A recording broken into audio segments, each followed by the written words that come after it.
theatre is a magical building. Inside it, fantasies take a visible and audible form. When a show is in preparation, the theatre is alive with bustle and activity. There are tears and laughter in equal proportions. And when the audience arrives for the performance, the atmosphere becomes electric with excitement and expectation.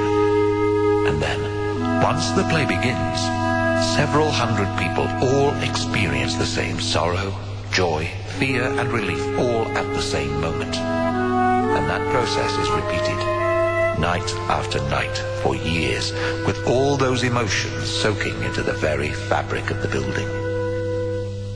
But after the performance is over, a theatre becomes a very different place. When the audience leaves, the theatre is left alone with its ghosts. And ghosts there are, in plenty. Almost every theatre has its own supernatural resident. The Adelphi Theatre on the Strand in London, for example, is well haunted. The most famous of its revenants began his afterlife almost 100 years ago. In the winter of 1897, the actor-manager William Terriss was at the peak of his theatrical career. A popular actor in his late 40s, he was playing the leading part in a thriller called Secret Service, to great acclaim from critics and audience alike. However, one person was less than delighted with Terriss's success.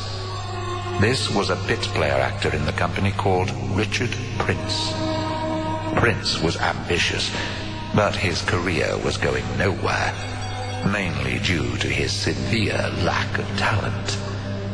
However, he, with the supreme egotism of which only actors are capable, laid the cause of his failure firmly at William Terriss's door.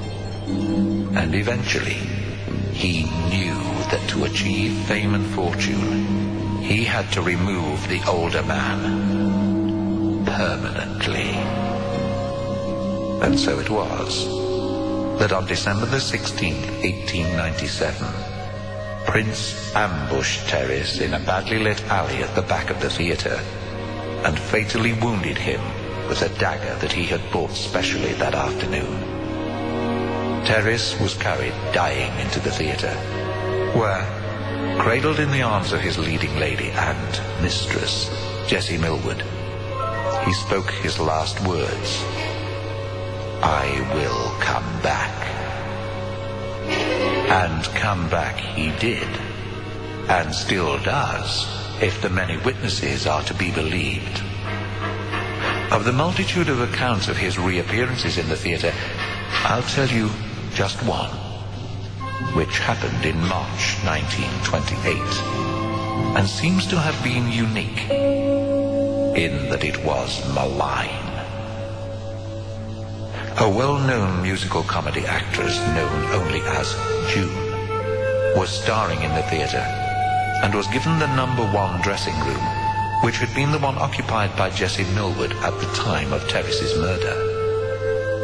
After the matinee performance, June ate a light meal in her dressing room and then stretched out for a nap on a chaise longue.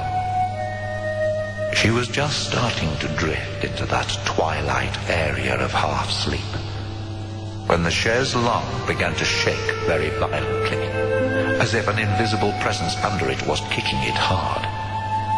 Not surprisingly, June investigated, but no one was to be seen.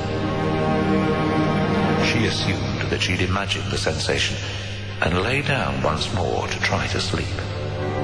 Immediately she did so, the violent movement started again. June was more curious than alarmed. But then something happened which destroyed her cool detachment.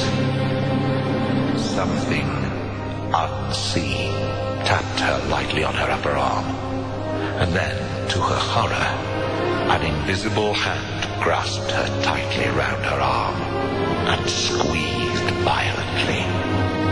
June sprang to her feet and half staggered away from the couch. Tears her eyes. At that same moment, she became aware of a greenish, misty light which seemed to be floating in front of the dressing table mirror. She stretched out a hand, and the light immediately vanished. Instantly, there were 2 loud raps on the door. But when she opened it, no one was there. It was only later that she discovered that Terriss was in the habit of knocking on the door of Jessie Millwood's dressing room as he entered the theatre. Of course, it was suggested to her that she had been dreaming. But in reply to that, she merely pointed to the finger marks on her arm and said, "Can a dream do that?"